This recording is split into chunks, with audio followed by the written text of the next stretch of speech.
All right, welcome back to the channel, everyone. So today we got some Jon Jones news, and not in the way you think. Like, it's not like he did an interview or anything, but he's been really active on his Twitter. And yeah, I screenshotted all of it because a lot of times these guys will post a bunch and then delete it, so you can never be too sure. I think it's probably still on his Twitter, but it is what it is. And yeah, that's you can say a lot of things about Jon Jones. You know, you can say a lot about his personal life, his title weight, or his heavyweight title run. But yeah, the one good thing I'll say is that he does often respond to fans, and he does. He's fairly active on Twitter, so it's nice to hear things from the horse's mouth as opposed to just speculation behind the scenes or like through a manager or something like that. So yeah. So his first tweet, just basically saying like, "Out here in Thailand, enjoying life, stuffing my face every day. I swear I'm losing weight somehow. Blah blah blah. Quality of food's really good, and yeah, that's great and all, but." You know, generally people who are preparing for a title fight aren't stuffing their face every day. So and that's the thing. He could just be talking to rile up the fans, but it sounds legit to me. It sounds like he's just enjoying his life and not really too preoccupied on Aspinall's title aspirations. And yeah, my heart goes out to Aspinall. It's really unfortunate for him. But yeah, so he goes to respond to a lot of the fans up here, and he's like, this guy says, enjoying your last days as champ before being stripped. I see, John. And then he writes, stripped, question mark. Lol, do I come across as the type of person who cares about things like that? And I'm like, bro, that's rage bait. Come on, man. Because if anyone cares about titles and, you know, accolades, you know, title reigns, GOAT status, all that, it's Jon Jones. And he would have just flat out said, I'm done, I'm retired, if he didn't care about being stripped. You know, he wouldn't let it get to this point to be stripped. So 100% he cares about the title. 100% he's, from what it sounds like, I think he has the UFC by the balls. But, you know, I could be wrong. But yeah, that has to be rage bait. Because if anyone cares about titles and all that, it's him. So come on. And then next, this guy says, yes, otherwise you would have vacated the belt a long time ago because you don't plan to fight Tom. There you go, that's what I just said. And then Jon says, y'all barking up the wrong tree. I told the UFC my plans a long time ago. I have no clue why they haven't shared them with you guys yet. And it's like barking up the wrong tree. Like, I remember, especially when, not only that, when Khabib was being talked about as the GOAT and all this, like, Jon Jones was like, Khabib the GOAT? What? What about me? Look at my title reign and look how many fights he has in the UFC total. And it's like, no one's barking up the wrong tree. They just want you to do your job. And it's just, it's ridiculous because he says that he's told the UFC his plans a long time ago. And it sounds like he means to retire. And it really sounds like Jon Jones and Dana White, they're not on the same page because I remember when Dana White did the live announcing all these fights. He's like, after he announces Chimaev and Dricus, he's like, all right, are you guys happy? And then people are like, not a chance. Where's Aspinall? Where's Jones? Where's Aspinall? Like spamming. He's like, all right. I said, we're going to get the heavyweight fight done. Just be patient. It's like the fan base has been patient and then some for Jon Jones. Like, come on, bro. Like, it's getting insane. You know what I mean? And from what it sounds like I said, he has no clue why they haven't shared the plans with him. It sounds like he's probably done, or he's just being like, hey, I'm fighting in November. You come with the money, proper, 30 mil, or I'm done. And I feel like Dana White's probably trying to get him lower and lower on that money. And Jon Jones is not stupid. He's many things, but he's not stupid.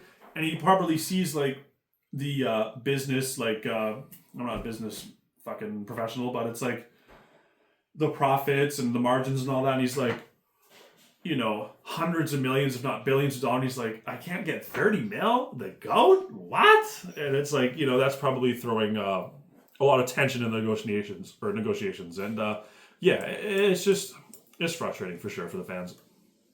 And then there you go. This guy, he says, what exactly are your plans? And then Jon says, to continue to monetize on this amazing brand that I've created. And he's probably talking about like the Russian Tough thing that he's doing, the seminars that he's always posting about. And I'm sure a lot of these like fighters have hometown opportunities as well, and a lot of stuff that they don't really talk about. But you know, he's probably getting little mini deals here, mini deals there, and not only that, like John Jones a while ago, he was like, yeah, I don't leave my house for under 100K. So like a lot of these club appearances and all that, he probably does that as well. So he's making a lot of money not fighting. If not, maybe even more. But yeah, I guess it depends on what's going on. But yeah, no. Sounds like he has good management, and you never really hear John Jones talk bad about his management. So I feel like they're doing well by him. So it is what it is. And then this guy says, LMAO, shut the fuck up and fight. And then John's like, this attitude right here is making me a very wealthy man. This desperation is incredibly lucrative. So thank you. Keep it coming. And I'm like, man, imagine you hire a guy to, let's say, fix your furnace or something, right? He comes into your house, he sits down, and then he's just like, starts shitting on you or mocking you. It's like, yeah, you want me to fix your furnace? Yeah, okay. I'll get right on that, buddy. And he's like, and you're like, bro, what the fuck? I hired you to do this. He's like, yeah, I'm just living my best life, man. I don't have to fix your furnace. You know what I mean? It's like, bro, I hired you to fix the fucking furnace. Like, it's just, his mental gymnastics are insane at this point. I really don't understand, like, I don't understand the logic, because as much as he's saying, oh, my fan base is blowing up, maybe it is, but I doubt it. Because, yeah, in this one, he's like, the guy says, haters will always get you paid the most. And then John responds, bro, it's crazy. I can't walk more than 2 feet here in Thailand without taking a picture. My Russian fan base and UK fan base have somehow exploded. Everything is working out for my good. It's like, UK fan base, my ass. I'm pretty sure the UK roots for Tom, and I guarantee you they're very frustrating with the way things are going. And not only that, when's the last time he's been in the UK? You know what I mean? So, I can't imagine his UK fan base exploding. I know a lot of these Western countries aren't, especially America, like they're not really patriotic. Like there'll be like some guy from another country fighting an American in an American arena, and they're booing the Americans. So, you know, a lot of these places aren't like uber patriotic as they were back in the day, but still, I can't imagine they're siding with John on this. You know what I mean? Like, come on, bruh. And then, yeah, the next questions are like, what time is it in Thailand? How's Thailand? Like, I don't care. Sounds like he's having a blast, which, I mean, hey, rightfully so, just give up the title. But, yeah. And then I go and I see he's on this video. He's talking to one of these Russian guys. I don't know if it's from the show or whatever. And he's like, oh, John, when are you fighting next? And John's like, man, I'm done, man. I'm done. I'm not fighting anymore. And yeah, that goes to my point where it's like, I don't think John and Dana White are on the same page. And I feel so bad for Aspinall, because I can't imagine the UFC's like, here, Aspinall, here's another mil for not fighting for another 8 months, and it's our fault. So yeah, we'll do good by you. Not a chance, bro. Not a chance. And not only that, for John Jones to have his big title reign, or his longest title reign, and to not fight Ngannou, which I know is probably not going to happen, but still, or Tom Aspinall, which are the two most complete, most threatening heavyweights on the planet at this given time. Because that's the thing, the John Gane fight, John's clearly much more of a wrestle heavy style at heavyweight, because he appears a lot slower, especially in his striking. And Gane had zero grappling, zero. And it was so one-sided to the point where people were calling it rigged. That's how bad it was. I don't think it was rigged, but like, yeah, it was just. And then he fights old man Stipe a fucking year later or whatever. I know he was injured, but still, he probably could have had it a lot sooner. And Stipe was coming off, what, 4 years of inactivity after a knockout loss. Like, come on. I think he was over 40 in that fight as well. So John Jones, his heavyweight title reign is definitely questionable. And I've said before, if I'm Aspinall, like, Aspinall's, it sucks that he's such a good person, and especially his dad as well. Even his dad's showing frustration on his one of his most recent videos was like, we're so frustrated because we just have no direction. You know, it's like, we want to train for a fight and just training. It's just, it's annoying. And I don't blame him. Like, having no light at the end of the tunnel as an athlete, or like having no goal, it must suck, and it's true.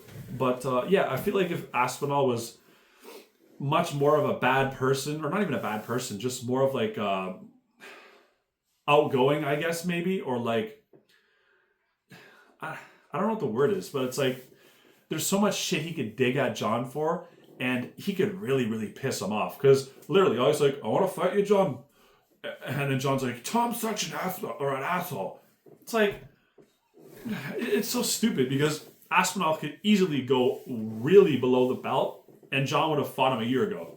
100% guaranteed. He could have brought up so much of his personal shit, and John Jones would have been foaming at the mouth, being like, sign this fucking contract, let's go now.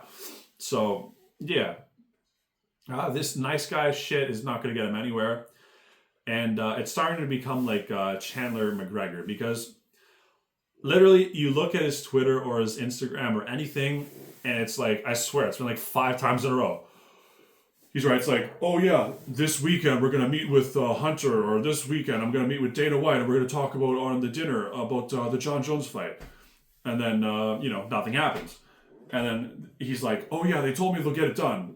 A month later, yeah, this is the final straw. We're going to meet and we're going to find out whether I'm going to fight John or not.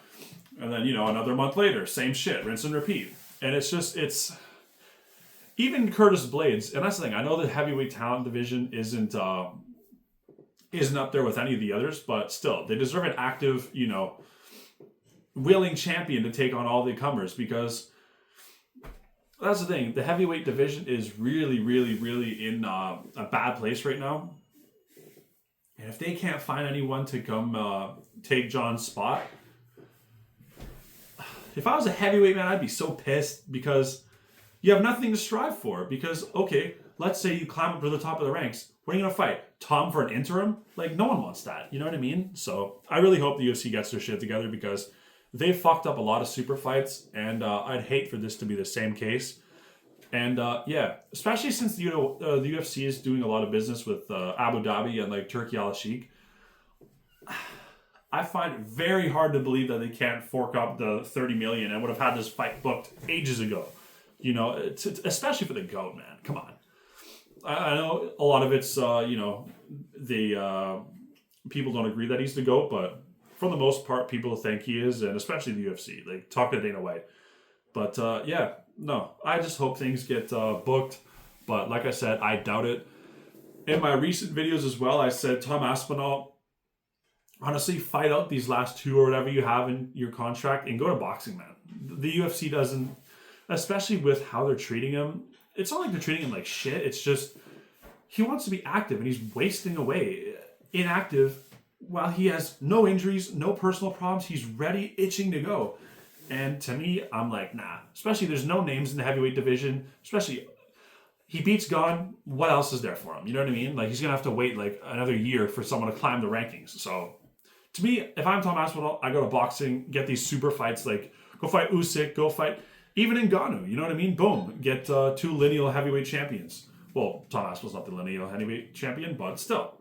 Like, that would do a lot more for his resume and his wallet as well, because I can't imagine that the UFC is paying him as good as a Turkey Al-Sheikh would for boxing. So, yeah. If I'm Tom Aspinall, I jump ship, because, yeah, this is just getting out of hand, man. And, yeah, thanks for watching. Like and subscribe, and see you guys in the next one.